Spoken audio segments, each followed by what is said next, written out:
Bueno, para iniciar la conferencia, pues mantener nuestro duelo, nuestro pésame a los familiares de quienes perdieron la vida en la tragedia del metro de Tláhuac.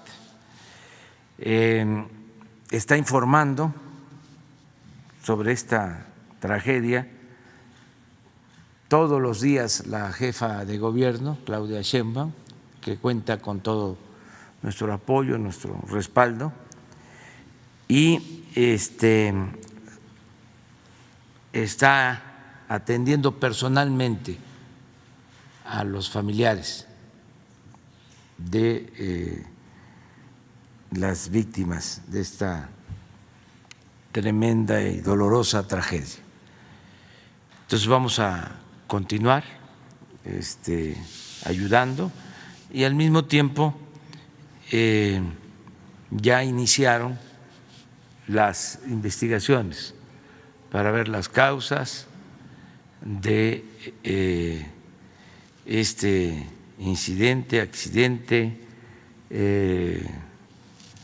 lo que se demuestre que sucedió, para a partir de esa investigación castigar a los responsables. Eso es lo que podemos comentar. Vamos hoy a informar de que están llegando vacunas, dos cosas buenas, dos buenas noticias. Una, que ayer se vacunaron a más de 600,000 personas, es un día récord en vacunación. Y lo segundo es que están llegando nuevas vacunas. Le agradecemos mucho al embajador de China en México por su apoyo, porque estas vacunas nos van a servir para la aplicación de segundas dosis que ya se estaban esperando. Esto va a significar terminar de vacunar a 1,000,000 más de personas. Entonces, si está el enlace, vamos.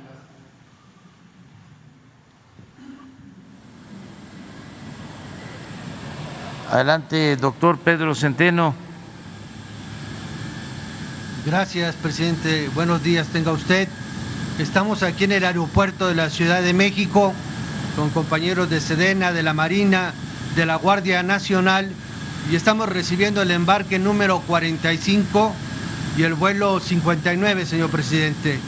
Este es el octavo vuelo del laboratorio Sinovac, y en esta ocasión llegan con 1,000,000 de dosis de este laboratorio.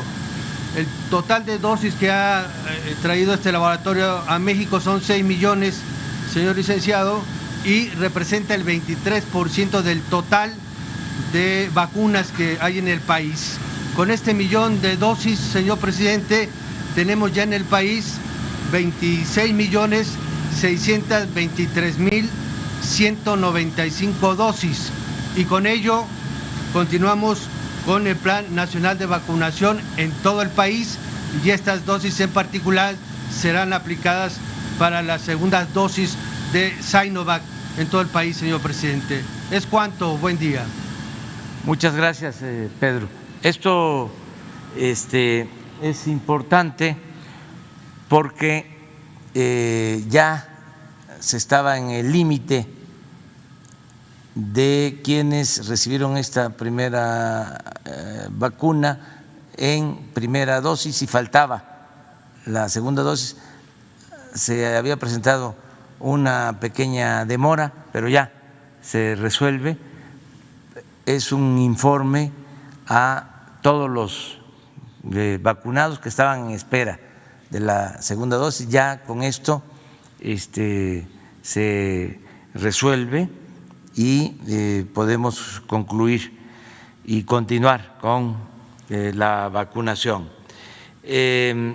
Vamos a pedirle al doctor Hugo López-Gatell que nos hable de cómo va la vacunación, en particular cómo va la vacunación de médicos, enfermeras, de hospitales COVID, la vacunación de adultos mayores, la vacunación de maestros y la vacunación que ya inició de 50 a 59 años. Sobre eso.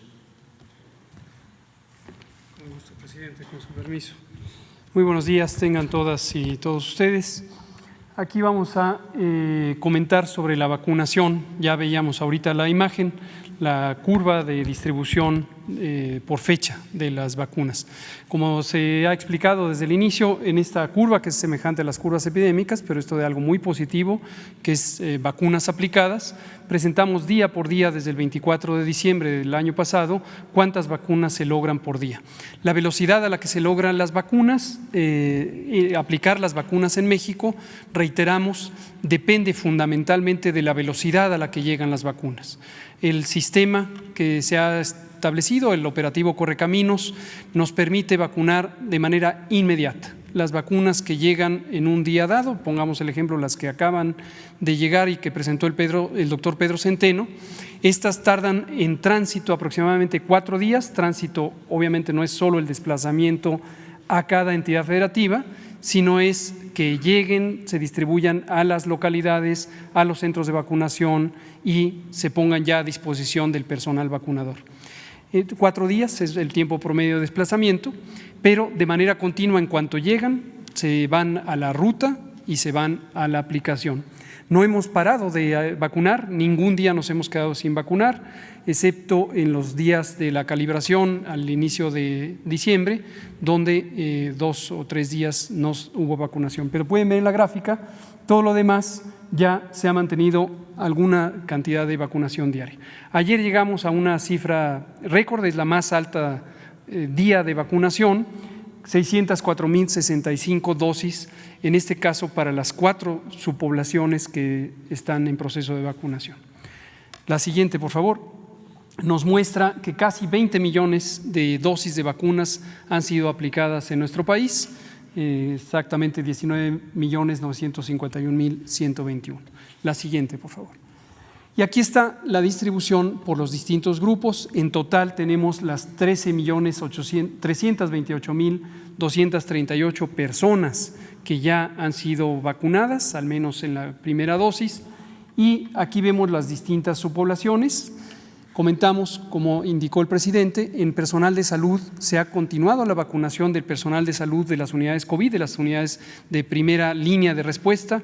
Extensamente hemos explicado la importancia de este segmento de vacunación como un mecanismo de protección grupal, colectiva, independientemente de que el mecanismo es vacunar a personas, lo cual es desde luego muy benéfico.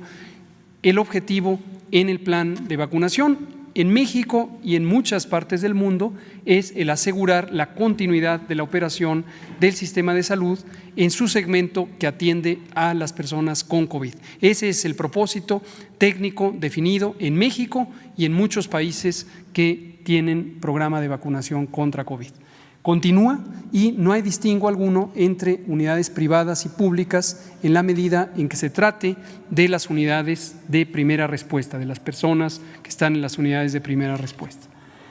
El personal educativo también hemos explicado desde que se planeó, incluso antes de que iniciara en el estado de Campeche, tiene también un propósito de salud pública claramente definido. Lo mismo, el mecanismo es vacunar personas, cada persona que queda vacunada queda protegida, pero no debe confundirse el objetivo de salud pública con la idea de que se vacuna para proteger a cada persona. El objetivo es un objetivo grupal y es un objetivo estratégico para la nación. Es muy importante distinguir que en el caso de la vacunación para personal educativo, las condiciones de vacunación no son una alta intensidad epidémica. Las condiciones favorables a vacunar son una baja condición epidémica, baja intensidad. Esto es la razón por la que iniciamos en el estado de Campeche, estado que llevaba al momento de que inició la vacunación 5 meses y medio consecutivos de semáforo verde, es decir, bajo riesgo de transmisión. Por un tiempo solo nos mantuvimos en esa meta de Campeche. Recordarán que en anticipación a la Semana Mayor, al periodo de Semana Santa, decidimos no avanzar en la vacunación a personal educativo para asegurarnos que no se presentara la tercera ola. Y entonces concentramos el esfuerzo de vacunación en la megalópolis, las 6 entidades federativas, junto con la Ciudad de México, que tenían el mayor riesgo de presentar esta tercera ola. Muy afortunadamente la tercera ola no se presentó. Era nuestra obligación decir que podía existir ese riesgo para llamar a la población a tener mayor cautela, pero hubo éxito, no se logró que ocurriera la tercera ola, lo cual es muy positivo. Una vez que pasó ese momento, entonces regresamos al objetivo inicial, continuar la vacunación en personal educativo. Chiapas, Veracruz, Tamaulipas, Coahuila, Nayarit, los 5 entidades federativas de la primera ronda, y luego vamos agregando paquetes de 4, 5, 6 entidades federativas que continúan su vacunación en personal educativo. El objetivo, tener condiciones favorables para reabrir las aulas y restituir los servicios en forma presencial que aseguran el derecho a la educación, un derecho fundamental que no se puede posponer indefinidamente. Y tenemos ahí 1.365.367 personas que han sido vacunadas. Aquí sí, una dosis es una persona porque estamos utilizando la vacuna CanSino, que solo requiere una dosis. En el caso de las personas adultas mayores, también tenemos comentarios importantes para especificar, que los hemos hecho ya varias veces. Estas 10.689.313 personas que han sido protegidas forman parte de la línea central de los criterios de vacunación de nuestro programa, que es semejante también al de varios países que tienen vacunación COVID. El propósito fundamental es reducir la mortalidad, el riesgo de hospitalización y en general los desenlaces desfavorables de las personas. ¿Por qué razón se prefirió el criterio de edad? Uno, porque es el más fácilmente reconocible en forma segura, en forma inobjetable. Cada persona se sabe su edad, tiene documentos de identidad o es reconocido por su comunidad y se puede fácilmente ordenar de mayor a menor edad. A diferencia de otros criterios como las comorbilidades, las enfermedades que aumentan el riesgo de complicaciones COVID, donde existe obviamente gran variabilidad en tiempo de diagnóstico, en complicaciones, etcétera, y no es tan claramente identificable quién tiene una situación así. No por ello se desplaza el criterio de comorbilidades, pero está considerado como un criterio secundario. El criterio primario es la edad. Primer bloque, 60 y más, hemos concluido, lo comentamos aquí la semana pasada, y aquí comento, verán ustedes, estos 10.689.000 representa a aquellas personas que ya han quedado totalmente documentadas en forma individual. El martes previo aquí comentamos de 11.148.263 vacunas aplicadas o personas vacunadas. Eso es lo que hemos logrado, pero en esta contabilidad, para darle continuidad a lo que presentamos todos los días, contamos ya las que están directamente registradas en forma individual. Pero tenemos, por la operación de campo, información inmediata de las personas que lograron ser vacunadas. Por eso el martes presentamos esa cifra. Y finalmente, las personas de 50 a 59, iniciamos este pasado lunes 3 de mayo, va a muy buen ritmo, hay un enorme entusiasmo también en este grupo de población. Los centros de vacunación realmente funcionan de manera muy eficiente. Hemos privilegiado ahora los macrocentros. Recordarán que cuando inició la vacunación y cuando inician algunas entidades federativas, poco la curva de experiencia llevó al inicio a utilizar unidades de menor tamaño. Después vimos que había buena respuesta de la población a las unidades de gran tamaño y entonces son de alto flujo.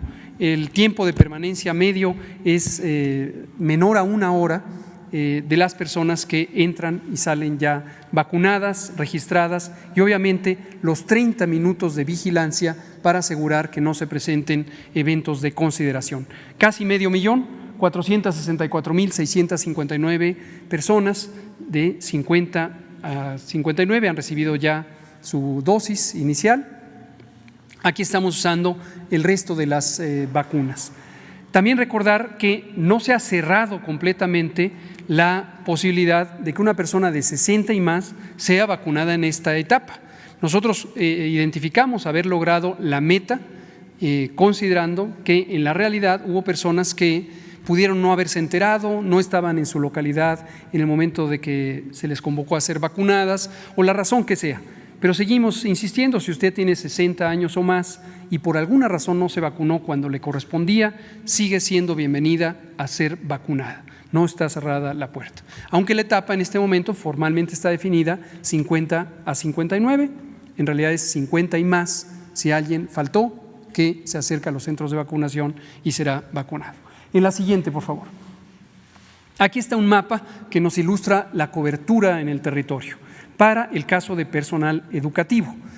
Vemos los estados con los que ya se concluyó, son 8 entidades federativas, ya se completó la meta y las 8 en azul que están activas, esto incluye Jalisco y Nuevo León, que todavía están activas, y los que iniciaron el 4 de mayo son Colima, Durango, Guanajuato, Michoacán, Morelos y San Luis Potosí. Además de Campeche, esto ya suma 17 entidades federativas y nos restan las otras 16 que estarán por aplicarse la vacuna cuando sean asignadas. Aquí recordamos que todo el territorio es de importancia, no hay preferencia de un estado por otro y por otro. Las decisiones del orden de vacunación tienen que ver con criterios técnicos, también ya explicados, pero lo volvemos a decir. Criterio 1, las condiciones epidemiológicas. Cuando existe una mayor duración del control epidémico, es más favorable empezar a vacunar ahí. Y segundo, la cantidad de vacunas que llegan, preferimos que sean distribuidas para que alcancen a completar una entidad federativa por completo.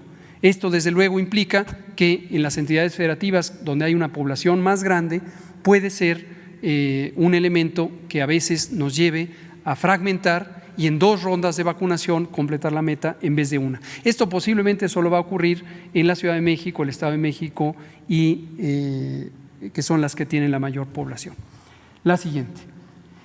Respecto a personas de 50 y 59, como lo acabamos de comentar, está abierto. Obviamente todavía la cobertura es limitada, son menos de 500,000 personas o casi 500,000 personas. No hemos concluido todavía ningún municipio.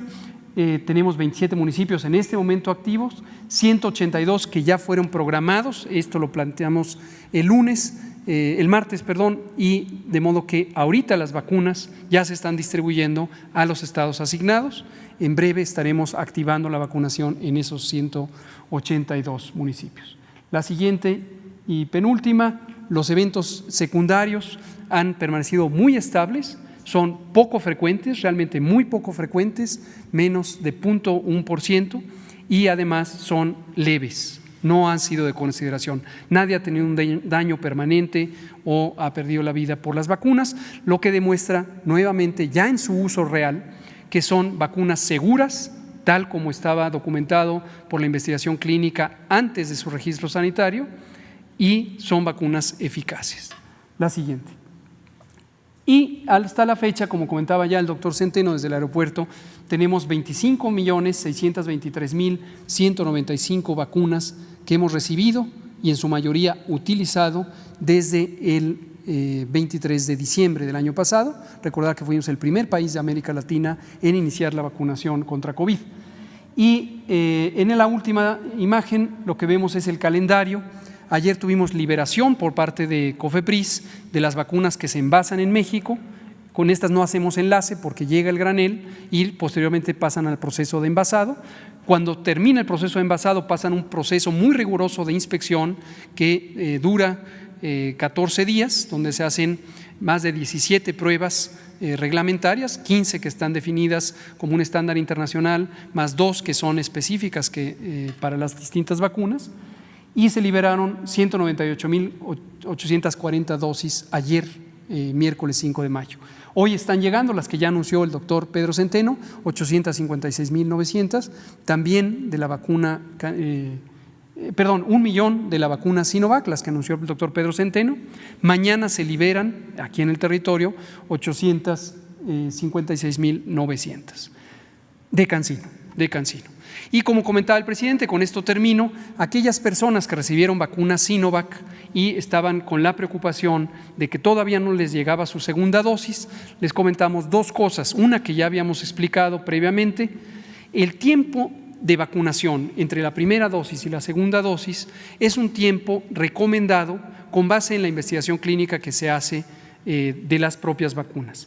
En la vida real se ha visto algo muy positivo, que los tiempos pueden alargarse. Las propias compañías farmacéuticas, agencias de regulación sanitaria del mundo en donde fueron registradas inicialmente, han dado los avales para identificar que los tiempos que originalmente se consideraron muy rigurosos se han podido extender. Es el ejemplo que podemos dar de cada una de ellas. Comento el de Pfizer. En la de Pfizer empezamos con 21 días, era muy rigurosa. Después la Organización Mundial de la Salud, el 8 de enero de este año, indicó que la evidencia era suficiente para extenderla hasta 45 días. En el caso de México decidimos 35 días. Y lo mismo ha pasado con las demás vacunas. Sputnik acaba de, también el Instituto Gamaleya, sugerir que se puede extender el periodo de manera muy sustancial, y lo mismo pasa con la vacuna de Sinovac. Esa es la primera cosa. La segunda cosa es, ya llegó su segunda dosis, es la que acaba de comentar el doctor Pedro Centeno. Con este 1 millón de dosis nos alcanza para cubrir todas las segundas dosis que estaban pendientes, y en ningún caso se ha ido más allá de 40 días de la fecha calculada desde la primera dosis de vacuna. Entonces seguimos avanzando, vamos muy bien, está cobrando mayor velocidad cada vez el programa, y conforme se van cumpliendo los distintos calendarios de entrega, empezaremos a tener bloques de vacunación más amplios. Esto es todo, presidente. Sobre el tema. A ver.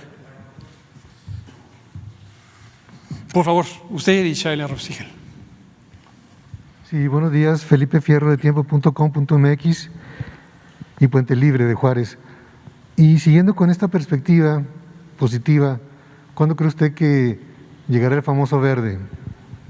¿Del semáforo verde? Sí, el semáforo verde, para que ya exista liberación. Sí, muchas gracias por la pregunta, es muy importante. Aquí hay que tener un balance entre esperanza y prudencia. Vemos 15 semanas consecutivas de reducción de la epidemia. En un país tan poblado como México, en regiones tan densamente pobladas como la Ciudad de México o el Valle de México, vemos un comportamiento de control muy estable. Esto no es fácil. En los países densamente poblados, en general es mucho más complejo el mantener una reducción epidémica tan sostenida. ¿Cuál es la explicación? Es múltiple, pero un elemento que no dejamos de destacar y de agradecer es el comportamiento del pueblo de México. En la medida en que existe hoy una vacuna, tenemos un mecanismo de protección específica, un producto que se le pone a las personas, les causa inmunidad y ya tienen menor riesgo de enfermar. Pero antes del efecto propiamente de la vacuna está el efecto del comportamiento poblacional. Entonces, las personas que se mantienen a sana distancia, que procuran no concentrarse en espacios públicos, sobre todo cerrados, que se mantienen el lavado de manos, el estornudo de etiqueta, en fin, las distintas medidas que hemos estado comentando desde el inicio de la epidemia. Si esto lo multiplicamos por el conjunto de la población, vemos un comportamiento que ha ayudado a reducir la epidemia. No es, desde el punto de vista científico, posible establecer una fecha precisa de término de la epidemia. Y lo que decimos, aquí viene la parte de la prudencia, es en tanto exista epidemia en el resto del mundo, debemos mantenernos en la expectativa de que puede reemerger la epidemia. 15 semanas es muy alentador. Como ya he dicho, no es usual que haya una reducción tan sostenida en países tan poblados, pero es muy alentador. Pero no hay que reducir la conciencia del riesgo y hay que mantenernos en buen cuidado, utilizando las mismas medidas. Pero siguiendo esta estadística a la baja, ¿cuándo sería que se prendiera el semáforo, pues? El semáforo… Estimación, Sí. digamos, Navidad o… Con mucho gusto. Nomás recuerde varias cosas que hemos comentado desde el principio de la epidemia, por lo menos desde marzo. La epidemia en países tan grandes se comporta de manera en parches, irregular. No es lo mismo un país pequeño como Costa Rica, como Guatemala, como Cuba, como algún país pequeño. Se me ocurren estos ejemplos, pero hay muchísimos. En general, en territorios pequeños, la epidemia se comporta como una sola epidemia, una sola curva epidémica. En un rincón del país ocurre lo mismo que en el otro rincón del país. En México, en Estados Unidos, en Brasil, en Canadá, en la Federación Rusa, en China, en India, no ocurre eso, porque son países muy extensos. Entonces, lo que ocurre en una entidad federativa, Chihuahua, por ejemplo, es muy distinto a lo que ocurre en otra entidad federativa, Campeche, y lo hemos podido constatar. Hay entidades federativas que entraron en control, Campeche, por ejemplo, y ya no salieron del semáforo verde. En cambio, hay otras entidades federativas que estaban en semáforo rojo, bajaron a naranja, regresaron a rojo, luego bajaron a naranja, siguieron a amarillo, regresaron a naranja. Entonces, van dando pasos un poco en escalera. Cuando decimos cuándo estaremos en semáforo verde, la respuesta es: no hay semáforo verde para todo el país. Cada entidad federativa tiene su semáforo verde, es una razón epidemiológica, como lo estoy comentando, porque en cada entidad federativa se comporta distinto la epidemia. Ahora, en general, lo que va a ir ocurriendo es que cada vez haya más estados que pasen a verde. Recuerden el semáforo con el que abrimos, todo rojo. Se acordarán seguramente, todo rojo. Cuando empezó el semáforo, en mayo, al final de mayo, el 1 de junio, todo rojo, hace un año casi.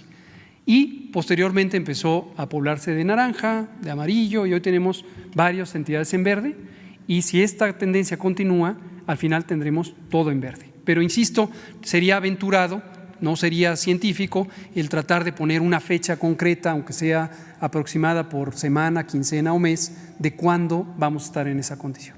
Y finalmente preguntarle si ya hay algún acuerdo o algunas medidas que se van a tomar considerando que vienen las elecciones y bueno, se van a acumular, se van a concentrar las personas en las casillas o inclusive pues en los mítines o cosas de esas. Gracias también por preguntarlo, ya que se avecina el momento de la emisión del voto y esto es muy importante.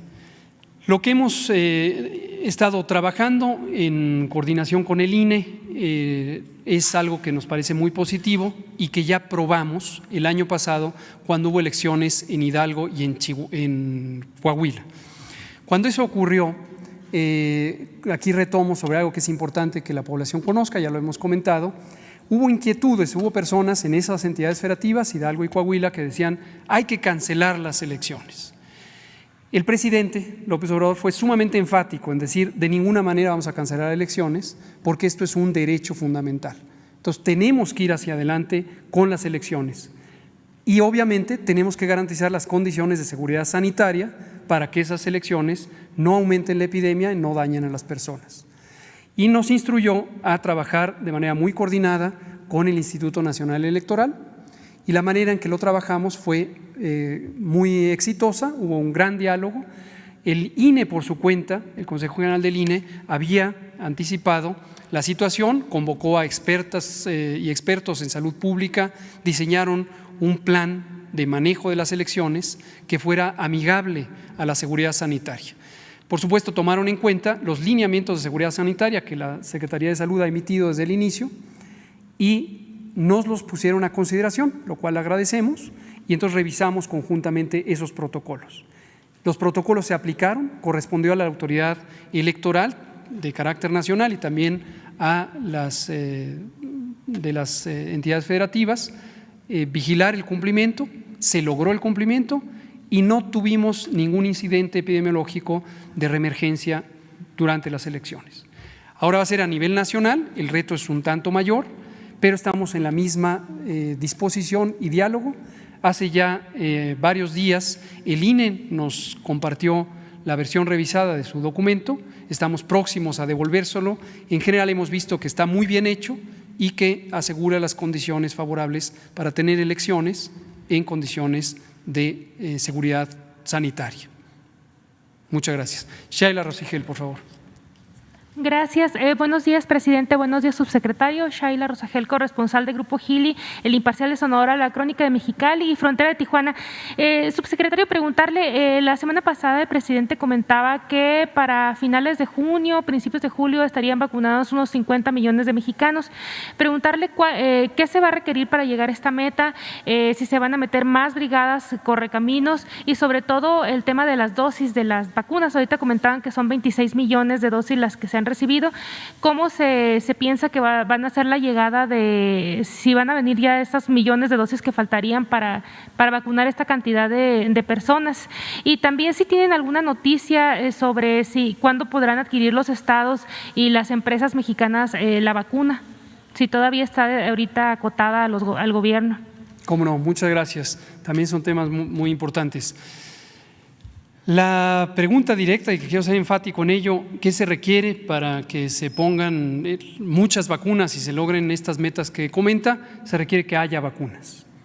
El operativo Correcaminos del Gobierno de México está listo. Tenemos a las brigadas, tenemos al personal movilizado, tenemos al personal voluntario, tenemos a varias dependencias, obviamente la Secretaría de Salud participando y coordinando, pero también tenemos a la Secretaría de Educación Pública, tenemos a las Fuerzas Armadas, Sedena, Secretaría de Marina, Guardia Nacional, tenemos al IMSS, tenemos al ISSSTE, tenemos a Pemex, tenemos al DIF, todos estamos movilizados en las brigadas, estamos en el territorio y con eso estamos logrando una alta eficiencia de vacunación. Entonces, ¿qué se requiere? Que haya vacunas. Lo que se ha visto en el mundo entero, esta es una realidad mundial, se comenta extensamente en los medios internacionales, es que obviamente la capacidad de producción de vacunas es limitada para el tamaño del mundo e incluso si consideráramos solo aquellos países que tuvimos y aprovechamos la oportunidad de tener vacunas. Si tenemos el orden de países que hemos utilizado vacunas, estamos en el número 12 de casi más de 159 estados nacionales, número 12. Y hemos logrado ya una cobertura superior al 10%, estamos en 10.4% de personas vacunadas. Entonces, cuando llega la vacuna, insisto, vamos bien, la ponemos rápido. Ha habido algunos ajustes muy positivos, por ejemplo, el restringir el número de días para vacunar. Empezamos en las primeras 5 entidades federativas en la vacunación a personal educativo con 7 días, pero en esta segunda ronda de estados lo redujimos a 4 días. La idea es que usted, que va a ser vacunada y vacunado, sepa que no puede estar dejándolo indefinidamente. Hay que vacunarse, se recomienda vacunarse. En la entidad federativa donde se está vacunando personal educativo, en 4 días se tiene que lograr la meta y ya estamos viendo que se logra. Entonces, estas 606,000 vacunas que se lograron ayer son también producto de una eficiencia alta del programa de vacunación en el operativo Correcaminos. Presidente, nada más para usted, la semana pasada también comentaba que hay interés también de parte de Estados Unidos, tanto como de México, de la reapertura de la frontera, que ahorita nada más está permitido para viajes esenciales. Mañana, en su reunión virtual que va a tener con la vicepresidenta, preguntarle si va a tocar este tema de una reapertura fronteriza ya para viajes esenciales. Sí, y no esenciales, perdón. Sí, el tema de mañana va a ser el migratorio, básicamente. Eso es lo que está en la agenda, pero seguramente vamos a poder conversar sobre otros asuntos de interés para las dos naciones. Hay muy buena relación con el gobierno de Estados Unidos, con todos los gobiernos del mundo. Ahora, con la tragedia del metro de Tláhuac, hemos recibido mensajes de solidaridad de varios gobiernos, destacadamente el presidente Putin, el presidente Biden, la vicepresidenta Kamala Harris y muchos otros. Yo aprovecho para agradecerles a los pueblos, a los gobiernos del mundo por su solidaridad, su deseo de que los que están todavía en los hospitales salgan con vida, que eso es lo que todos queremos. Entonces, hay condiciones inmejorables en la relación con Estados Unidos, ya muy buenas las relaciones. Tan es así que vamos a hablar con la vicepresidenta y luego ella va a visitar México, va a estar con nosotros y la conversación de mañana, pues no solo participa la vicepresidenta, sino todo el equipo que tiene que ver con México en la relación bilateral. Entonces, vamos a poder conversar y va a ser para bien de los dos pueblos, de las dos naciones. El tema central, repito, es el migratorio, pero no descartamos cualquier otro tema. Es muy probable, no tenemos diferencias de fondo en este tema. Le diría que ojalá y otros temas tuvieran la facilidad de ser tratados y resueltos, como el tema de la apertura de la frontera, porque es de interés para los dos países. Necesitamos ya normalizar la relación en la frontera. Ellos así lo están considerando y lo mismo nosotros. Entonces, es muy probable de que esto se logre pronto.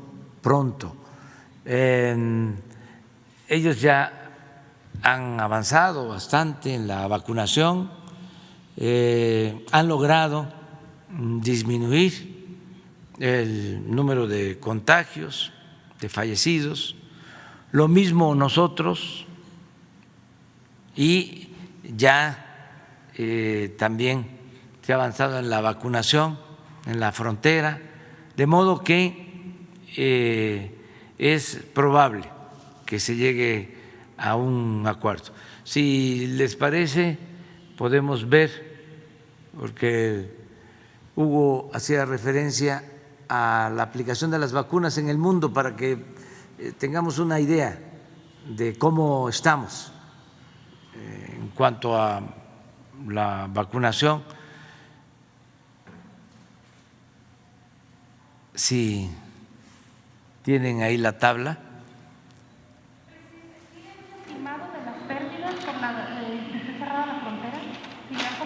Sí, sobre todo se han afectado comercios del lado estadounidense, más que del lado nuestro.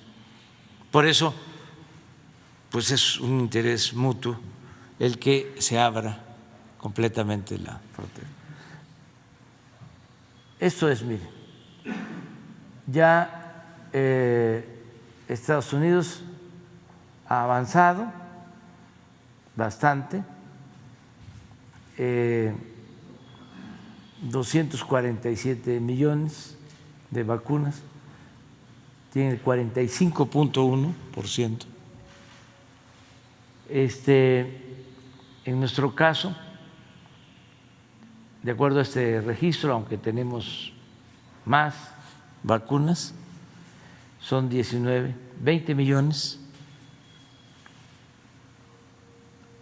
y vamos avanzando.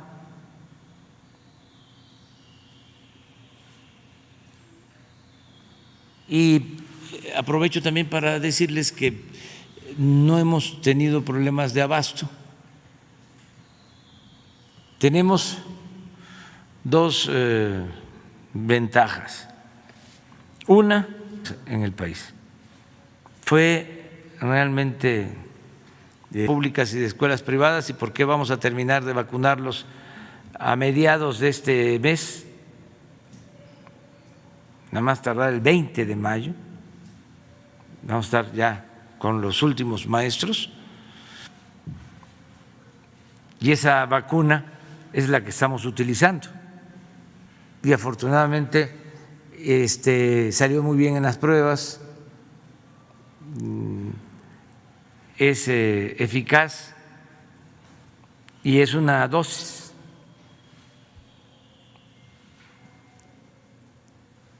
Entonces, esa es una ventaja. Lo mismo AstraZeneca ya empezó a producir y esa planta la tenemos aquí. Lo segundo es que mantenemos muy buenas relaciones con farmacéuticas y con gobiernos del mundo que nos están enviando vacunas.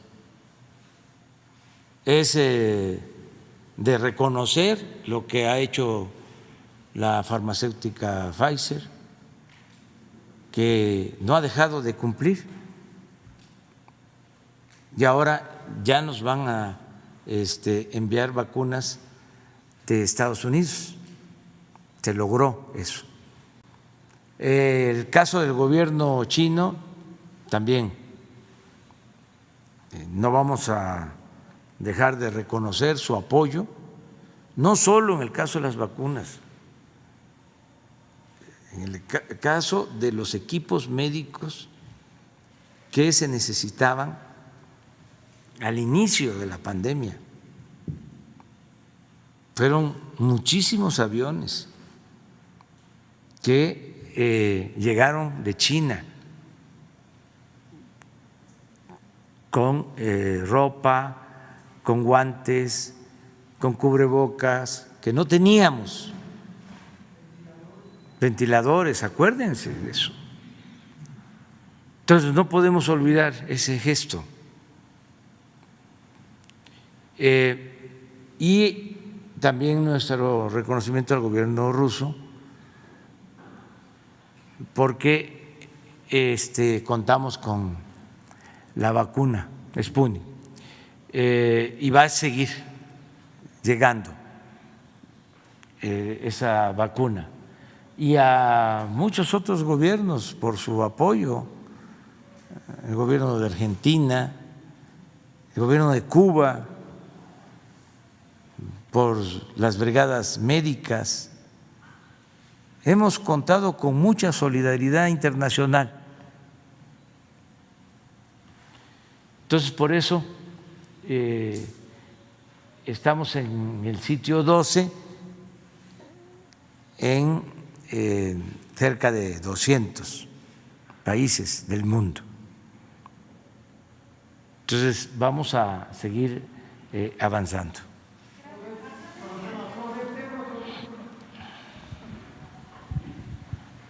Sí, gracias, señor presidente. Buenos días para usted, para el subsecretario, también para el público que nos ve.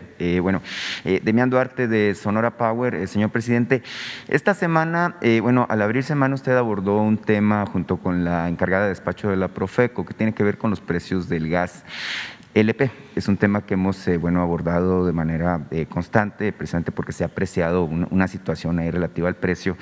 Usted ha manifestado, de hecho, que es el único energético que se ha salido del cuadro, ¿no?, al respecto de lo que es el control de no incrementar en términos reales.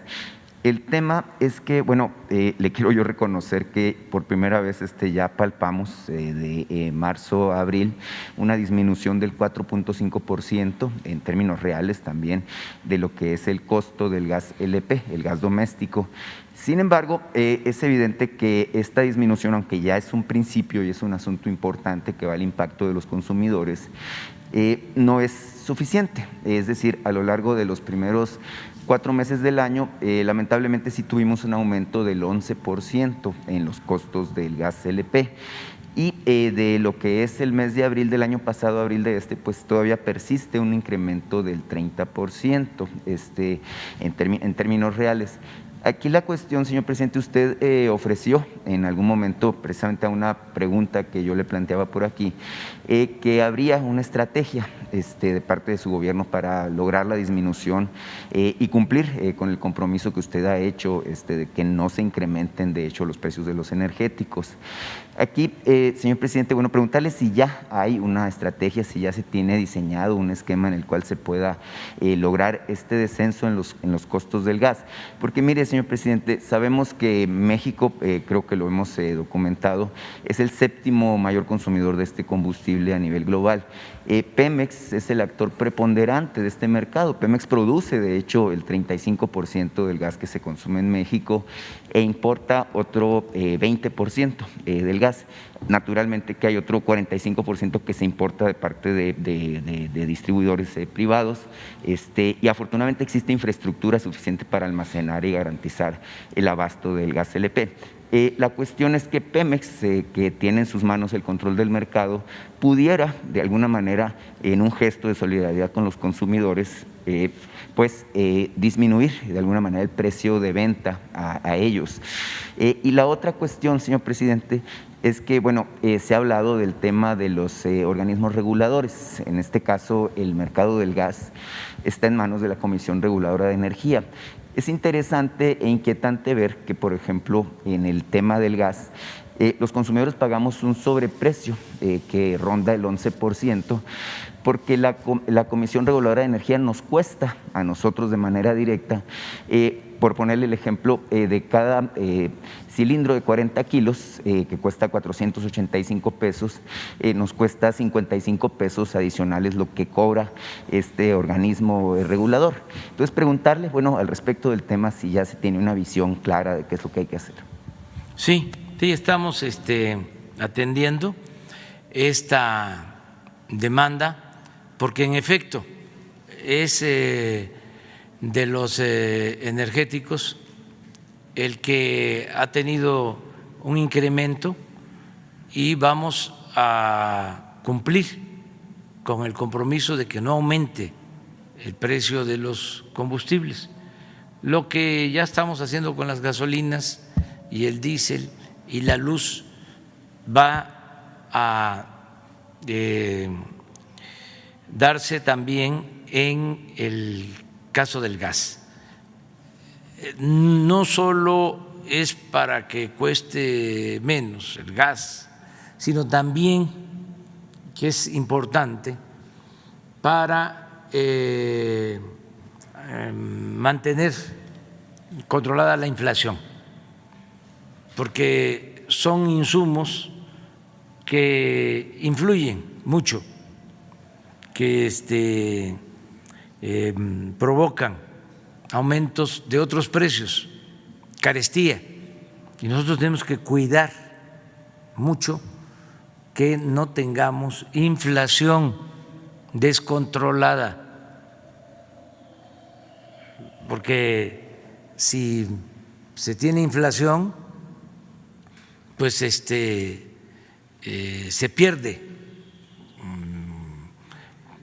capacidad adquisitiva. Podemos estar aumentando el salario, pero si hay carestía de la vida, el ingreso no rinde o el dinero no alcanza o se compra menos. Yo lo tengo bien medido y estoy pendiente. cuando comparamos salario mínimo con precio de tortilla. Ya les he explicado que en los años 80, al inicio de la política neoliberal, neoporfirista, al inicio de la política de pillaje, que eso sería lo más correcto, un salario mínimo alcanzaba para comprar 50 kilos de tortilla. Cuando llegamos nosotros al gobierno, alcanzaba para 6 kilos el salario mínimo. Y hemos aumentado el salario mínimo cerca del 50% y en la frontera el doble, y ya habíamos avanzado, estábamos como a 9 kilos por salario mínimo, pero como empezando el año han habido aumentos, ya se nos cayó a 8 kilos, a pesar del aumento. Entonces, tenemos que cuidar mucho que no haya inflación, porque si no, no tendría caso el que se tengan más ingresos o que haya crecimiento económico, pero con inflación. Lo importante es que camine, haya crecimiento de la economía y que no se caliente, es decir, que no haya inflación. ¿Sí? Ese es el propósito, o sea, mantener las variables macroeconómicas estables, que no haya devaluación, que no aumente la deuda, que no haya inflación y que tengamos crecimiento y creación de empleos. Esa es la fórmula. Claro, en el caso del gas, señor presidente, pues es un energético que está en todos los hogares de México prácticamente y en muchos procesos, no nada más de preparación de alimentos, muchos procesos industriales. Yo vivo en Hermosillo y en Hermosillo tenemos una rara efeméride derivado del incremento en los precios del gas, pues tenemos kilos de tortilla de maíz de 27 pesos, no es la tortilla más cara del país. Entonces es evidente que sí padecemos en carne propia esta situación y por eso es que ha sido mi reiterada insistencia sobre el tema de los precios del gas, que al final de cuentas es el único energético que está fuera de la norma que usted mismo implantó, ¿verdad? Yo espero que pronto ya se estabilice, se controle lo del incremento en el precio del gas y que nos ayuden los distribuidores, porque podemos tomar medidas como la reducción del IEPS, pero a veces esos subsidios, porque así se les debe de llamar, no hay que satanizar la palabra subsidio como lo hicieron los neoliberales, porque hay subsidios en todo el mundo,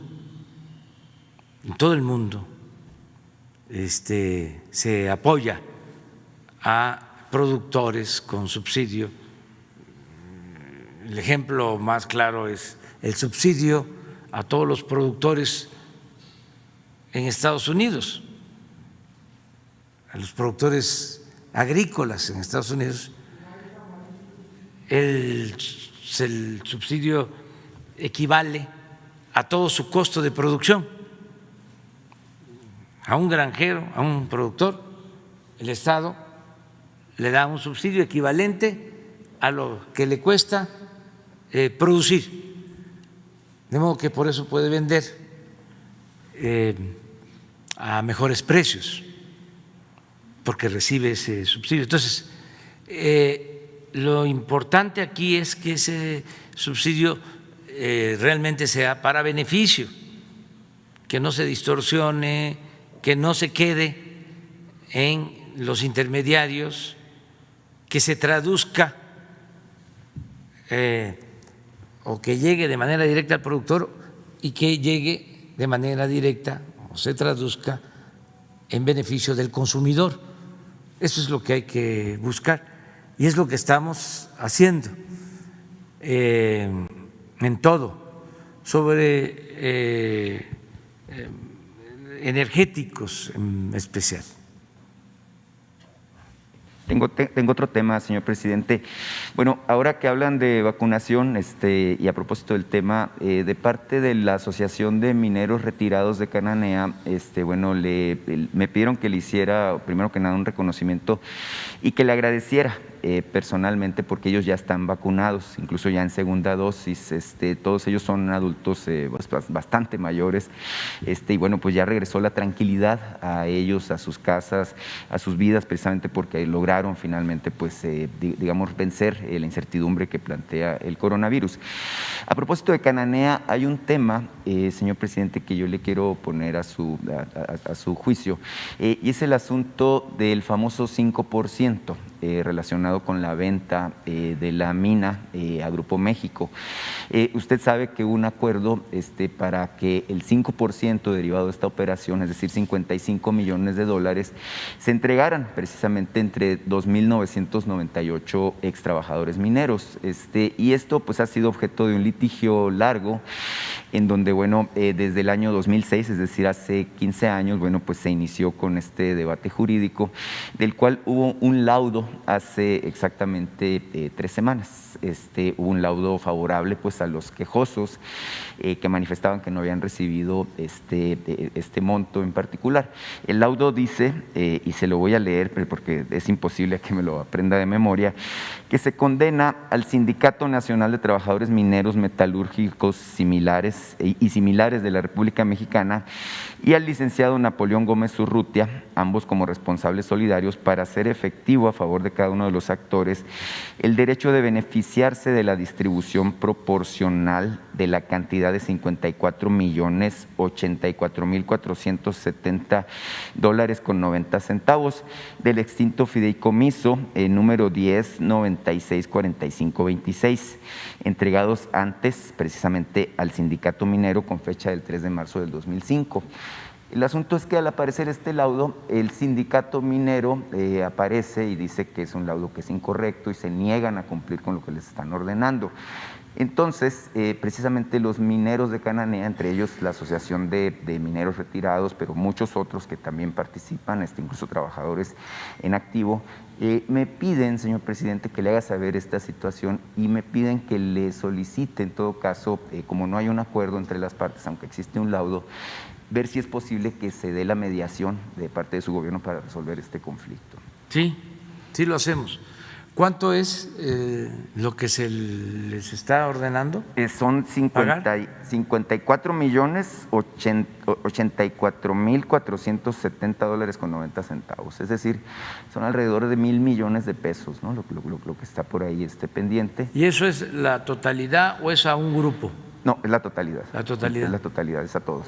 Eso lo resolvieron ya en el Poder Judicial. Hace 3 semanas que está el laudo. ¿Y no apelaron a otra instancia? ¿No acudieron a otro recurso? ¿Ya es la última instancia? Exacto. ¿Ya es cosa juzgada? Es que el laudo es inapelable, señor presidente. Entonces, el sindicato, aparecieron 13 representantes jurídicos señalando que no, que porque había otras instancias, pero no, es en definitiva la instancia. Entonces, lo que quieren, pues, es en pocas palabras lo que en justicia les corresponde, señor presidente. Sí, nosotros vemos eso en la mediación para que se cumpla con el laudo, si es que ya se agotaron todas las instancias legales. Eso lo vamos a analizar en la Consejería Jurídica de Presidencia, y si ya es una resolución en firme, entonces vamos nosotros a buscar que se llegue a un acuerdo, que haya una conciliación. De acuerdo. Como último punto y relacionado a Cananea, señor presidente, que es en el mismo sentido, ¿no? Los extrabajadores, en este caso, bueno, la Asociación de Mineros Retirados de Cananea, tienen un tema que deriva precisamente de esta venta de lo que es la mina a Grupo México, y es que ellos en su momento no tenían servicios del Instituto Mexicano del Seguro Social, servicios médicos y por supuesto tampoco las prestaciones del caso. Es un tema que ya hemos tratado aquí. Se ha avanzado en las pláticas, en los acuerdos, sin embargo, no se ha llegado a una resolución. Lo que me dicen es que prácticamente lo único que necesitan es que Zoé Robledo, el director del Instituto Mexicano del Seguro Social, los vea, los atienda y tomen los acuerdos finales para que puedan ya ser objeto tanto de las prestaciones médicas como de ser inscritos en la nómina de jubilados, que para ellos es pues un asunto sumamente importante, dado que son personas, como le explicaba hace un momento, todos de la tercera edad, muchos de ellos en condiciones muy precarias y que bueno, están a la expectativa de que esto suceda, ¿no? Bueno, en eso sí tengo la información de que se está atendiendo. Zoé Robledo, el director del Seguro Social, ya está atendiendo esta demanda que es muy justa, porque cuando inicia el conflicto se suspenden los servicios médicos, algo que no debió hacerse, y ya Zoé me consultó sobre este tema y hay instrucciones precisas de que se resuelva todo lo relacionado con la atención médica y buscar la forma de reconocer a los trabajadores pensionados con sus derechos. Eso ya lo está atendiendo Zoé. Yo estoy seguro que nos está escuchando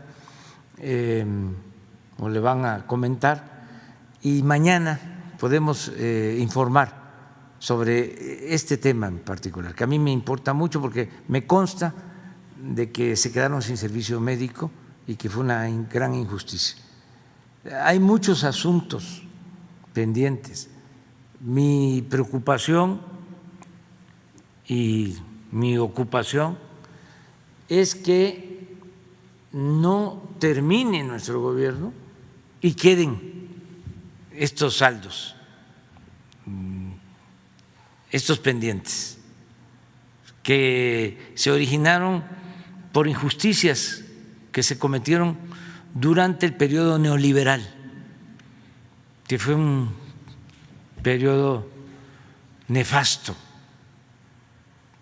donde se despidieron trabajadores, en donde hubieron muchas injusticias de todo tipo, violación de derechos humanos. Entonces, todo lo que podamos resolver de esos temas los vamos a dejar atendidos.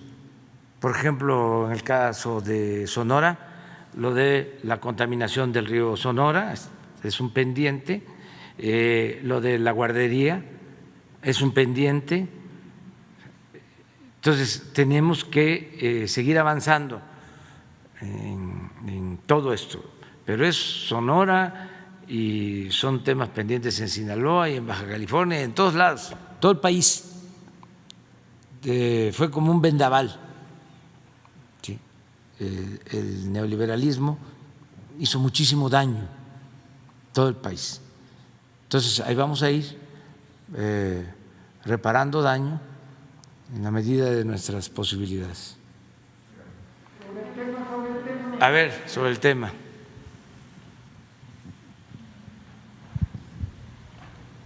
Buenos días, señor presidente. Buenos días, señor subsecretario. Eduardo Esquivel Ancona, Análisis Económico, Grupo SDP. Yo quisiera preguntarle al doctor Gatell y a usted, señor presidente,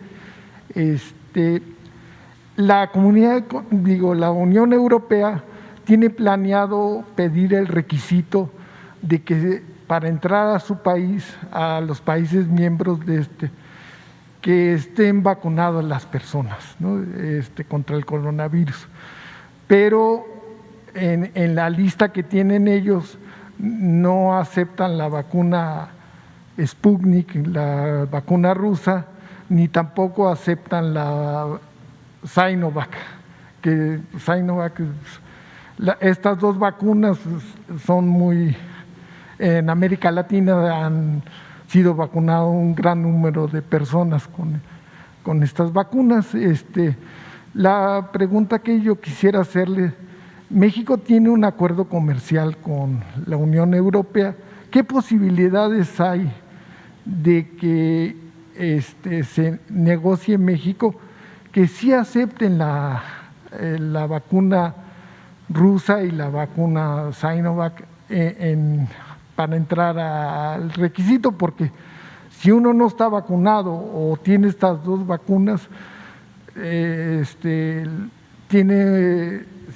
si uno quiere ir a algún país europeo, tiene que esperarse 21 días de estar aislado y se vuelve un problema. Y yo creo que ellos pierden y México también pierde negocios. Hay personas que van a hacer negocios y no se pueden esperar 21 días de estar ahí en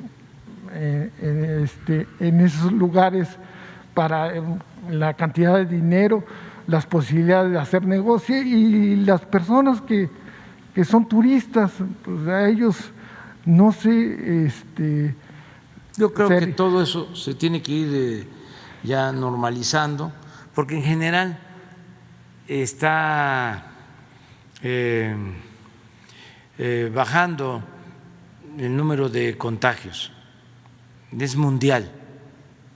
Es muy lamentable lo de la India, lo de Brasil, de otros países, pero en general, el caso de Europa, hay una disminución y se está avanzando en la vacunación en los países europeos.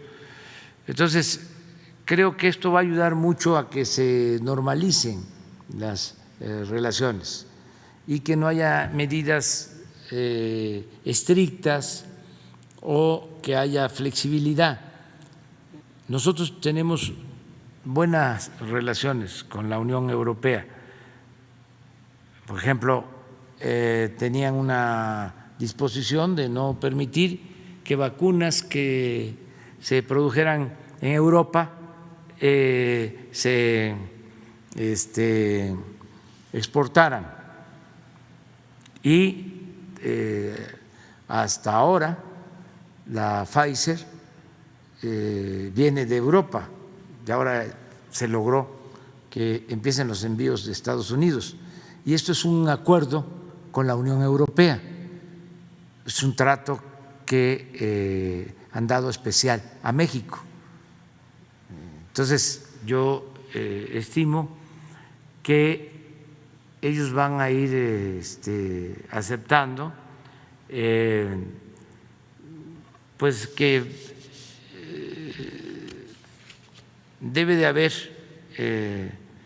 una concepción universal en todo lo que tiene que ver con salud y con las vacunas, independientemente de la marca, de la ideología, de los países de origen, y van a ir cambiando las cosas. Ese es mi punto de vista. No sé si hay, bueno, eso no, porque nosotros tenemos un comparativo de cómo estamos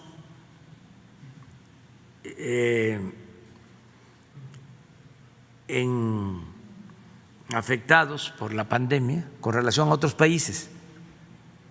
¿Sí? Y una de las cosas que estamos viendo es que están bajando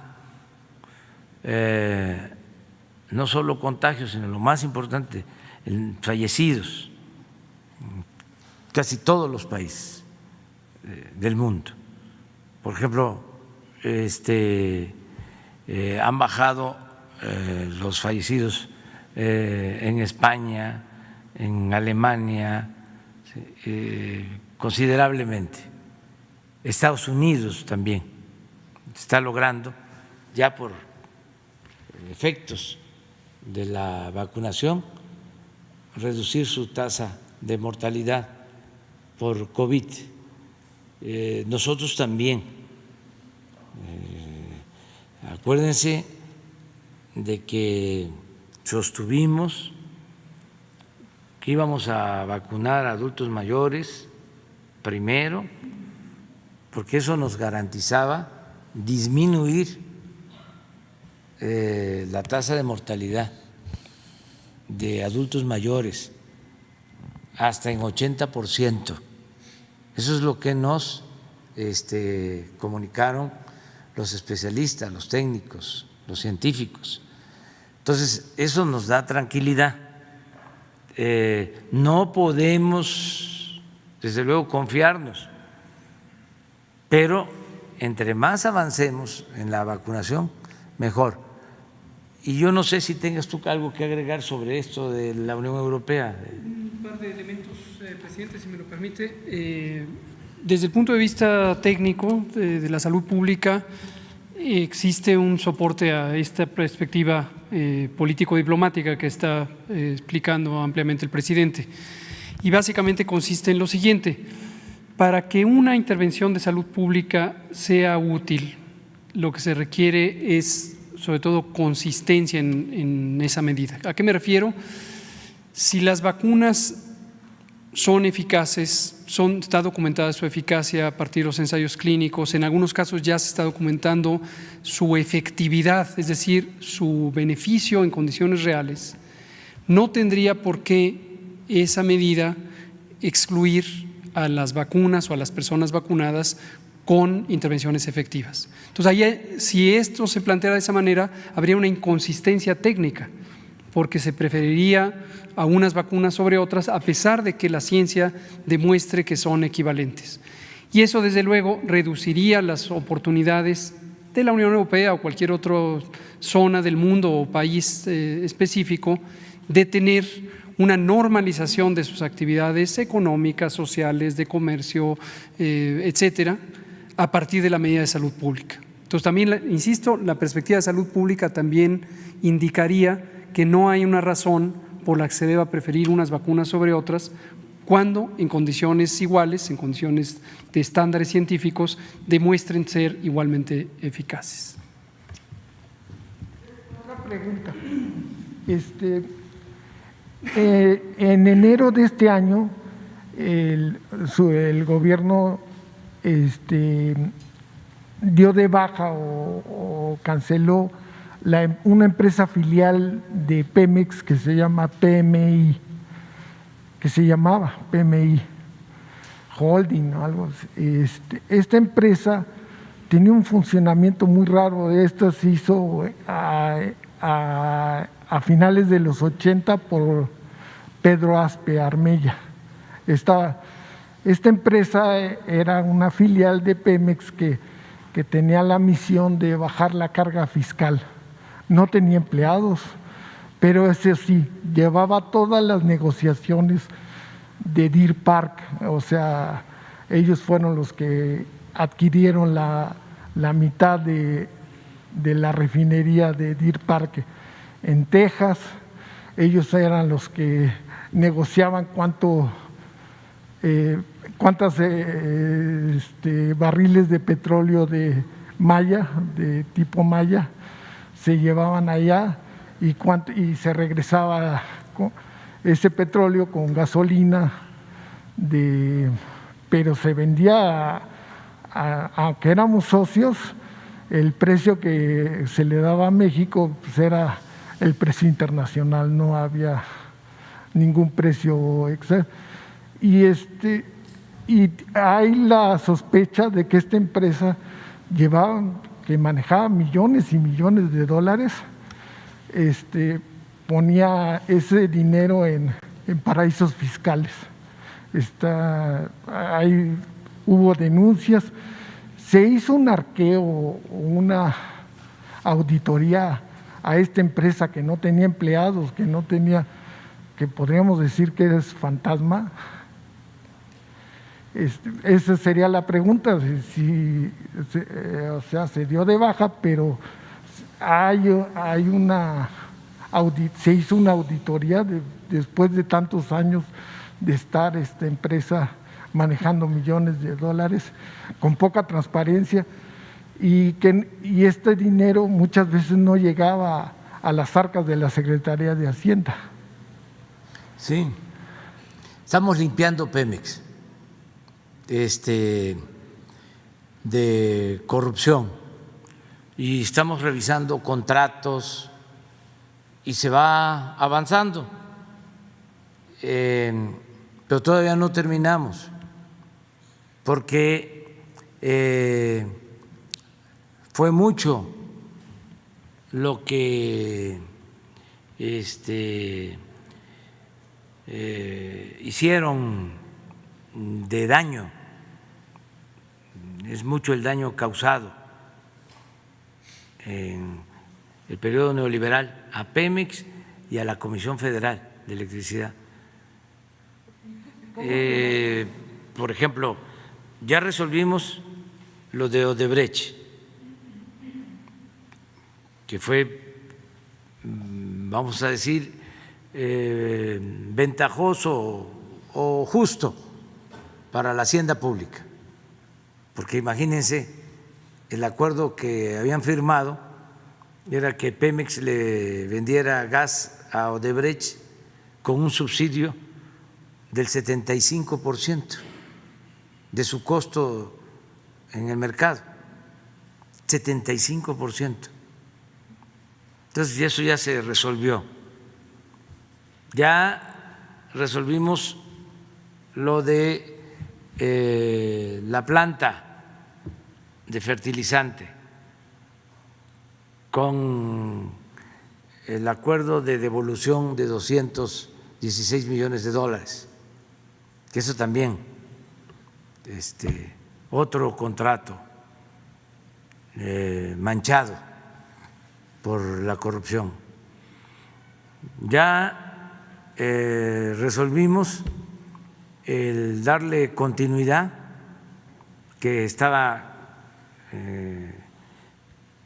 enredadísimo, era una maraña,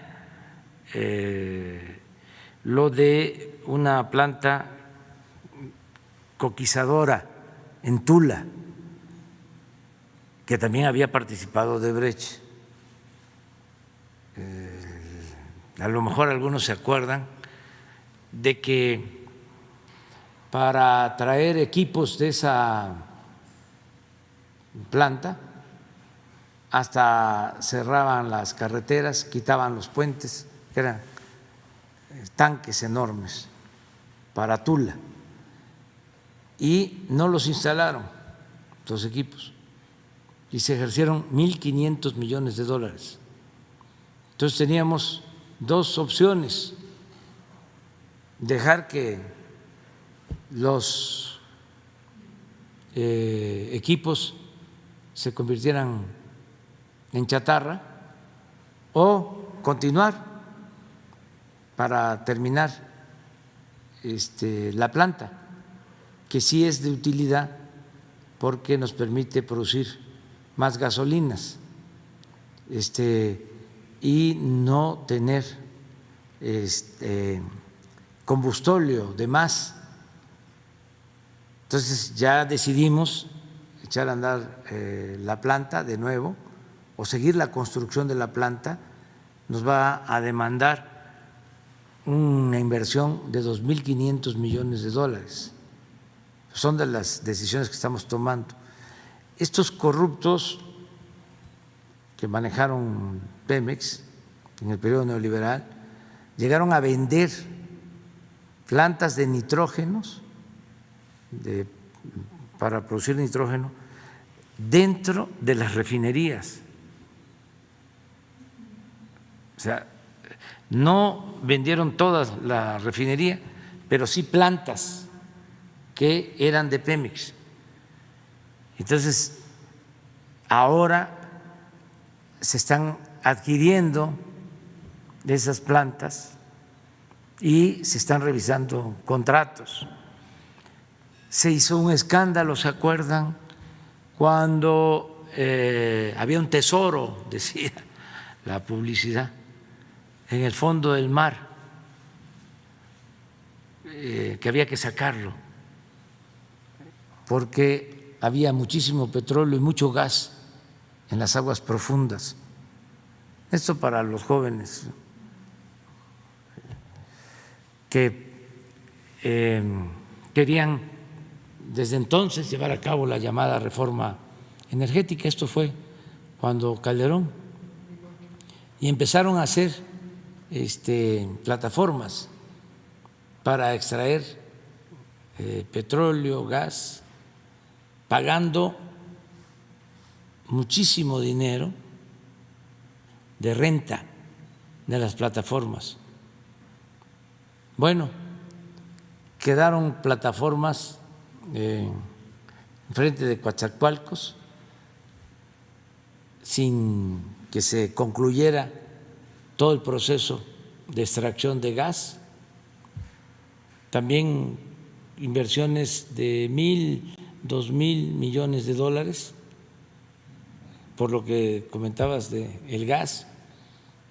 Necesitamos 2,000 millones más para que esas obras inconclusas las podamos utilizar y que no se pierda ese dinero.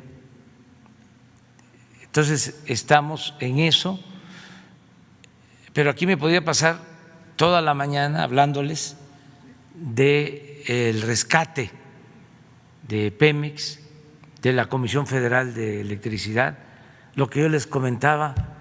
Fíjense la gran injusticia de que les daban contratos para comprarles la energía eléctrica a precios elevadísimos, con subsidio a las empresas particulares, pero además les daban los créditos con la banca de desarrollo, con Nacional Financiera, negocios redondos, mejor dicho, actos. Les voy a mostrar algo, porque quiero que enterando cada vez más de el terrible, la lámina de son dos, de gasolina y de diésel por las aduanas. Todavía no terminamos de limpiar las aduanas. Señor presidente, ¿y cómo sería la relación ahora que ya no existe PMI entre Pemex y Deer Park? ¿Cómo se va? Estamos atendiendo ese asunto, porque en efecto, esta fue una refinería que se construyó en el tiempo de Salinas y en vez de hacerse aquí, se hizo en Texas. Y Pemex aportó el 50% y Shell el otro 50%. Nada más que en efecto desde entonces Pemex no ha tenido utilidad, ni ha habido transparencia, porque la administración, de acuerdo al contrato, la lleva Shell y han decidido que la utilidad se reinvierta en la refinería, de modo que desde que se construyó no ha habido beneficios para México.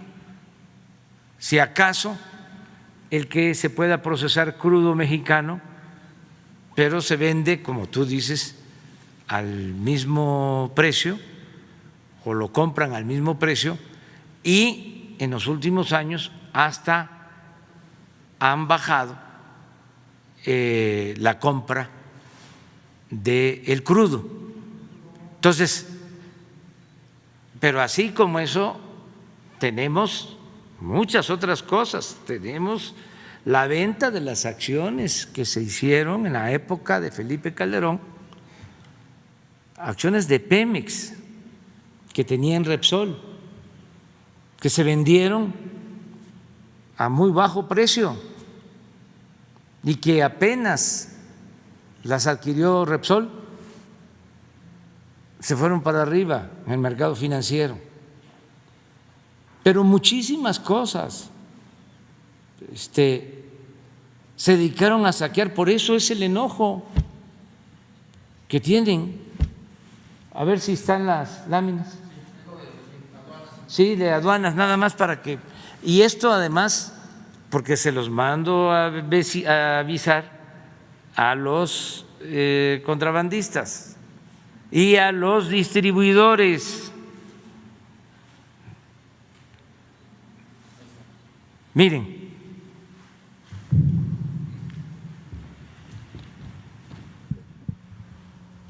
el 2 de marzo mandos militares quedaron al frente de la Administración de Aduanas para frenar el contrabando fiscal.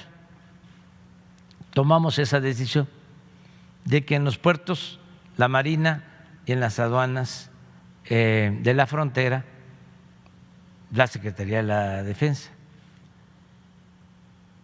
Como resultado, se estima que durante el mes de marzo las ventas de gasolinas y diésel incrementaron 47.8 millones de barriles diarios, lo que representa 6.7 de las ventas totales. O sea, Pemex vendió más. Sí. Esto implicó un incremento en los ingresos en Pemex de 2.345 millones de pesos. Y el país recibió por impuestos a los combustibles 2.338.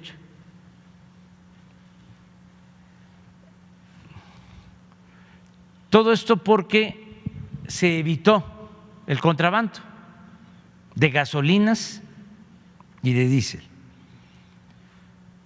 Esta cantidad solo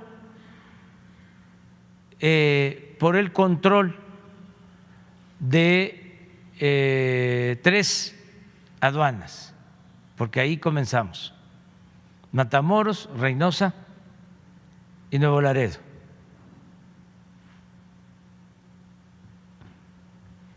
Eso es lo que tenía estimado Pemex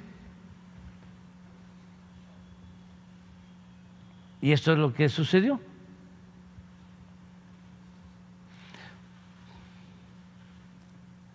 Pero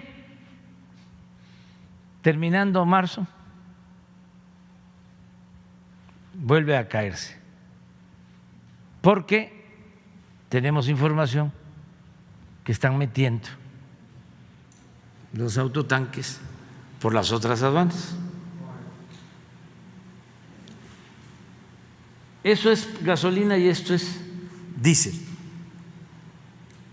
Cuando sucede esto, que empiezan los ensayos, vamos a decir, el control del ejército en estas aduanas,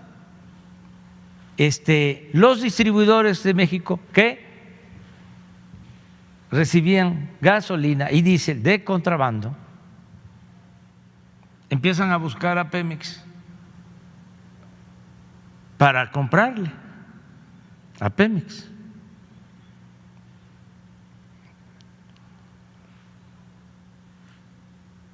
Y estuvieron comprando. No lo hacían, tenía tiempo. Pero como le sacan la vuelta, vuelven otra vez a comprar gasolinas y diésel de contrabando. ¿Qué les comento a los distribuidores? Que no están haciendo bien, que están actuando de manera ilegal y que nosotros somos muy perseverantes y que no vamos a permitir que le roben al pueblo. Así de sencillo. Y que no nos vamos a cansar. Entonces, ayer ya tuvimos una reunión y di la instrucción de que todas las aduanas de la frontera van a estar a cargo de la Secretaría de la Defensa y todas las aduanas de los puertos van a estar a cargo de la Secretaría de Marina.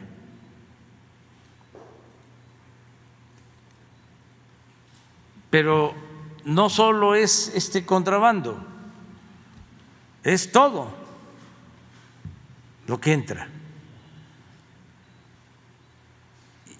por relaciones de complicidad que se dan, desgraciadamente, vicios arraigados en aduanas y así en otras partes del gobierno. Pero todo depende de que no nos cansemos, que sigamos limpiando de corrupción al gobierno, aunque se enojen los corruptos. Ahora están desatados. Roberto Madrazo, Diego Fernández de Ceballos, puras finísimas personas atacándonos.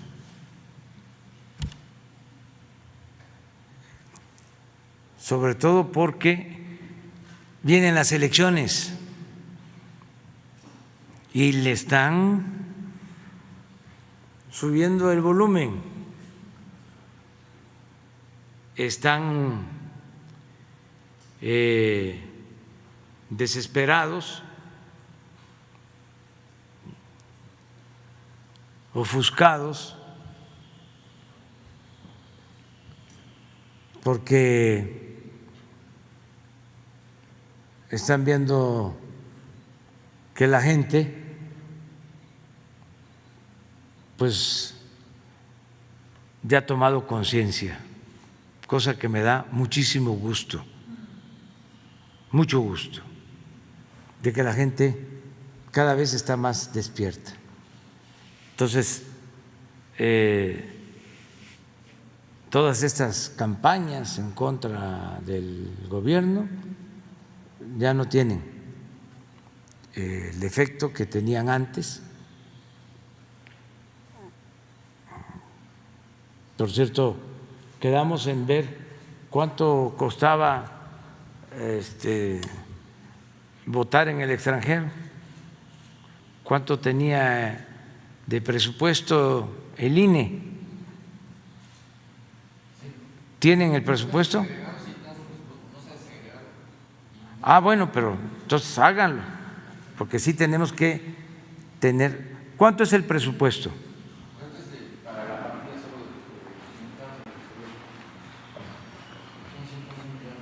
¿Cuánto? 111 millones.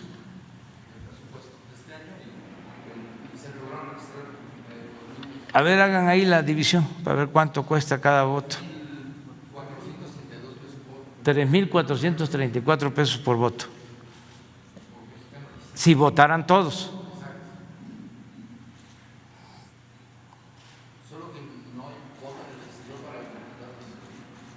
¿No hay?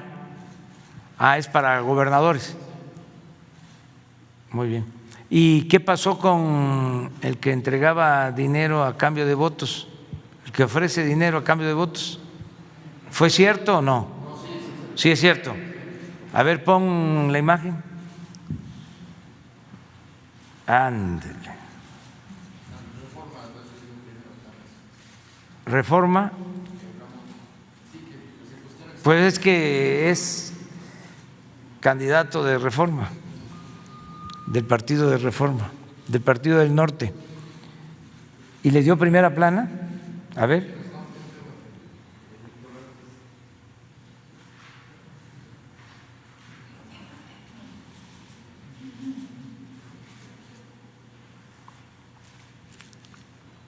a ver a la gente que el presidente, que viene de una lucha de años por hacer valer la democracia, no denuncie esto porque es injerencia en lo electoral. ¿Que no todos los mexicanos tenemos la obligación de hacer realidad la democracia?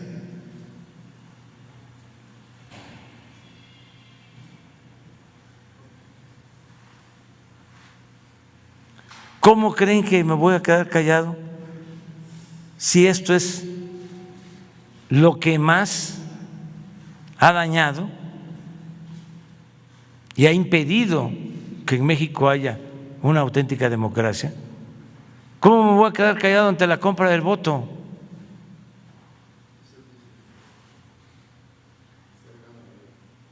Eso es lo que dice el Reforma. Pues no, sea del partido que sea, si hay acciones fraudulentas, se tienen que denunciar. Si no, ¿para qué se reformó la Constitución? Con el propósito de que el fraude electoral sea considerado delito grave. ¿Para qué tenemos la Fiscalía Electoral?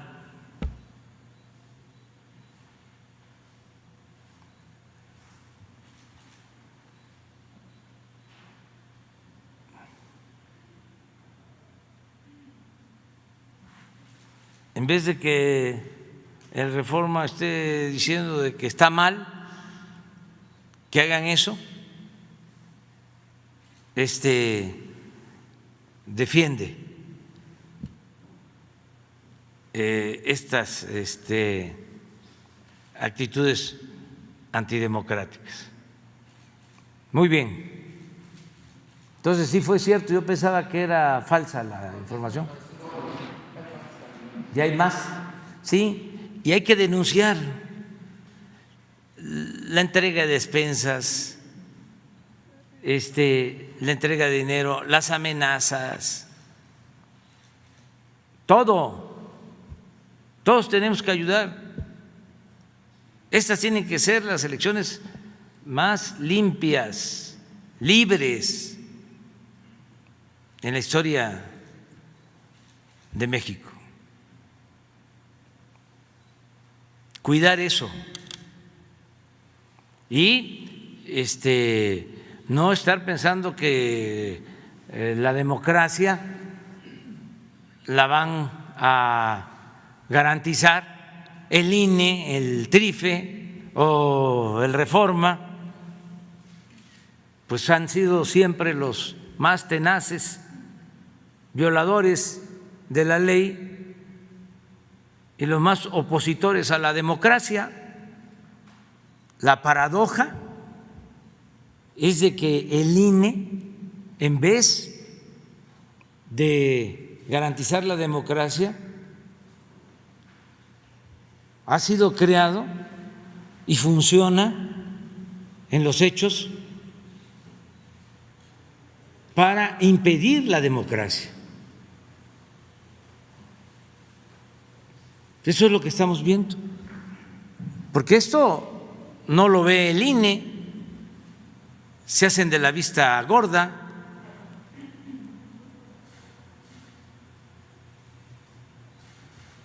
Adelante.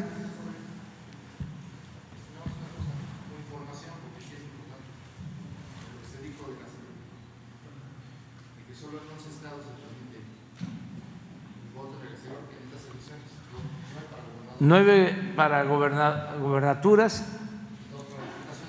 y 2 para diputaciones locales. En el exterior, de acuerdo. Pero hay 15 estados con elecciones de gobernador. y todos.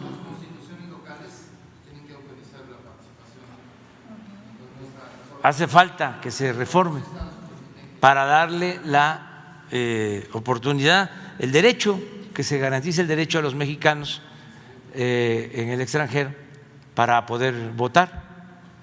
¿Cómo no van a poder votar? ¿No pueden votar para diputados federales?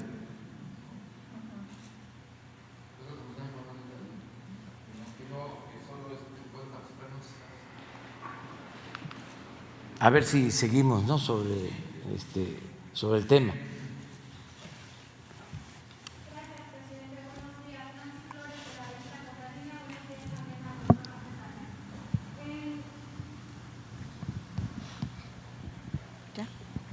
En la revista Contralínea publicamos un reportaje sobre mexicanos contra la corrupción, es un reportaje seriado. En la última entrega documentamos a partir de documentos internos de la organización cómo Estados Unidos es el principal financiador de esta. Tan solo en 2019 y 2020 le transfirió 25.7 millones de pesos y en esos años quien presidía esta organización era precisamente Claudio X González Guajardo. En esos mismos años esta organización se dedicó a impedir o tratar de impedir algunos de sus proyectos más importantes, entre ellos, bueno, como ejemplo, el máximo ejemplo fue todos los amparos que esta organización promovió en contra de la cancelación del aeropuerto de Texcoco, pero también intentó impedir otros proyectos de su gobierno. Además de Estados Unidos, hay otras organizaciones ligadas al gobierno estadounidense que han financiado esta organización, como la ANED y la USAID. Pero también hay fundaciones de empresarios mexicanos que están siendo opositores a su gobierno. Por mencionar algunos, está Alejandro Martí, está la fundación también de Díez Morodo, está la fundación del Valle y del dueño de Cinépolis. Entonces, la pregunta, presidente, es si usted consideraría que esto es una injerencia del gobierno de Estados Unidos en asuntos que solo competen a México, porque finalmente estos son grupos opositores a su administración y estos recursos los entregó directamente a través de la Embajada de Estados Unidos, el propio gobierno de Estados Unidos, es decir, está financiando a grupos opositores a su gobierno. Pues si es cierto lo que tú planteas, amerita una nota diplomática al gobierno de Estados Unidos y lo haríamos. Te pedimos que nos ayudes a tener las pruebas y lo haríamos. Presentaríamos una queja al gobierno estadounidense porque es injerencia, o sea, es intervencionismo. Si ellos están financiando a estas organizaciones, sí lo vamos a hacer.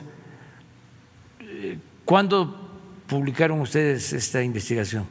La semana pasada. Y son documentos internos de Mexicanos contra la Corrupción, donde se demuestra que es el gobierno de Estados Unidos a través de su embajada, además de lo que dan estas otras organizaciones ligadas al gobierno estadounidense como la USAID y la ANED.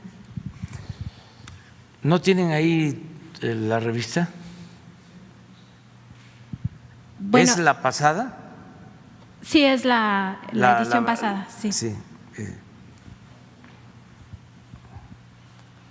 Y también en otro tema le queríamos comentar, presidente, y a ver si usted está enterado, que, bueno, hace casi 2 meses usted dijo aquí que era inmoral que el líder sindical de Petróleos Mexicanos, Carlos Romero Deschamps, estuviera de vacaciones hasta 2024 esperando a que su gobierno terminara para reactivarse.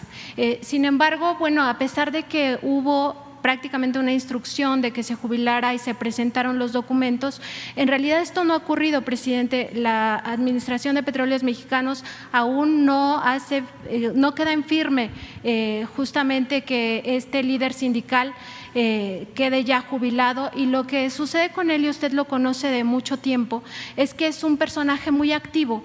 Ha estado reuniéndose con exdirectores de Petróleos Mexicanos, concretamente con Luis Ramírez Corzo y con Juan José Suárez Coppel. También se ha reunido con empresarios o personajes vinculados a estos empresarios que se les conoce como el cártel del gas.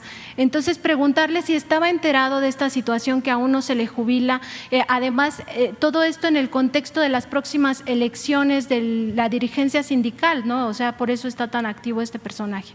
Si estaba enterado, si el director general de Petróleos Mexicanos le ha informado por qué no ha quedado en firme esta jubilación y por qué se le sigue permitiendo pues tener toda esta actividad, ¿no? Cuando todos sabemos que es un líder que se ha caracterizado por muchos actos de corrupción en el pasado. Pero ya está jubilado. Ese es el informe que yo tengo. Fuentes internas nos dicen que no Bueno, se ha jubilado, que no ha quedado en mañana a que informemos sobre esto, porque sería muy grave que no se cumpliera con una instrucción en Pemex. Entonces mañana vamos a informar. Yo tengo noticias de que ya se jubiló y al principio, cuando ustedes hicieron esa denuncia, yo no sabía y me pareció una inmoralidad, independientemente del contrato colectivo, de la cuestión laboral. Imagínense un dirigente que está por décadas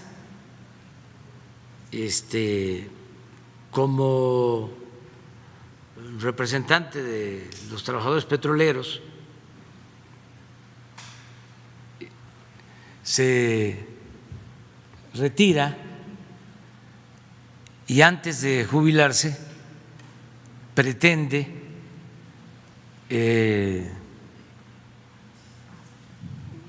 recibir vacaciones que supuestamente las fue acumulando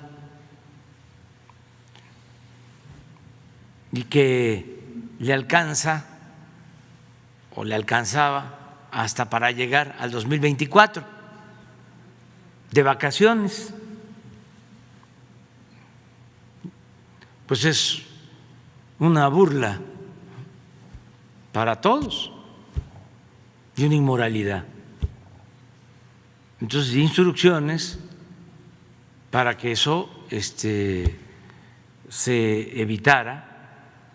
Y ahora me dices de que no estén firme. Mañana aquí lo vamos a aclarar, si te parece. Y lo otro, me importa mucho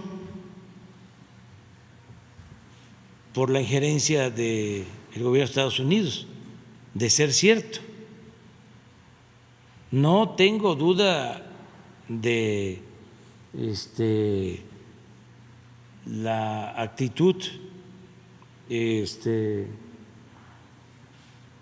opositora y golpista de Claudio X González y de otros.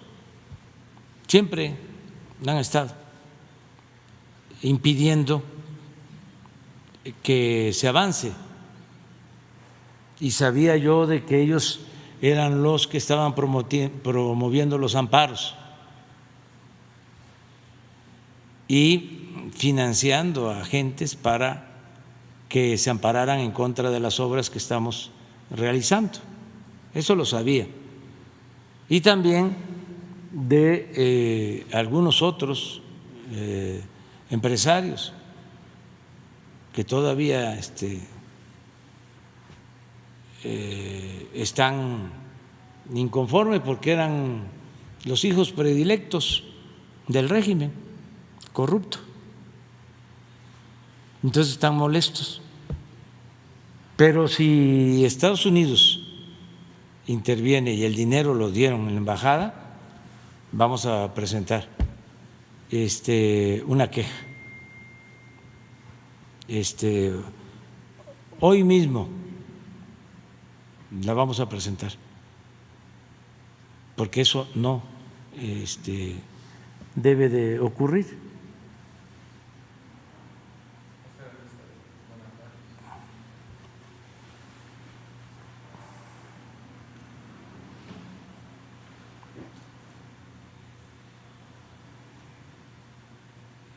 Sí, vamos a revisar bien el asunto. ¿Nos vas a ayudar para tener los originales o los documentos? Y felicidades por la investigación. Presidente, y en un último punto, nada más el compañero mencionaba a PMI Holdings BV, que es una de las empresas privadas que Petróleos Mexicanos diseminó en todo el mundo. Esta estaba radicada en los Países Bajos. Sobre esta, no solamente es el tema de Deer Park, presidente, esta empresa, que en efecto es unimembre, no tenía ni empleados ni tampoco oficinas, y estaba además en Países Bajos, que es considerado un paraíso fiscal o un país fiscalmente laxo. Esta controlaba la tesorería centralizada del Grupo PMI, es decir, todos los recursos de importaciones y exportaciones que hacía Petróleos Mexicanos en mercados internacionales pasaban por esta tesorería. Entonces, es muy importante, presidente, que se le dé seguimiento a qué va a pasar con ese dinero que estaba en la tesorería centralizada, porque es recursos públicos, aunque Petróleos Mexicanos en el pasado decía que no eran recursos públicos, que eran recursos privados, porque todas estas empresas eran consideradas privadas. En realidad son recursos públicos que se deberían de repatriar, presidente, que nos ayudaría mucho en esta época de pandemia y de crisis universal que estamos padeciendo también como México, que ayudaría mucho que este dinero se repatriara y pues contribuyera a la compra de vacunas o a cualquier otra circunstancia de salud o de beneficio público. Gracias, presidente. Muy bien. ¿Qué les parece mejor si viene el director de Pemex y que explique sobre todos estos contratos manchados de corrupción? Mañana que esté aquí, mande.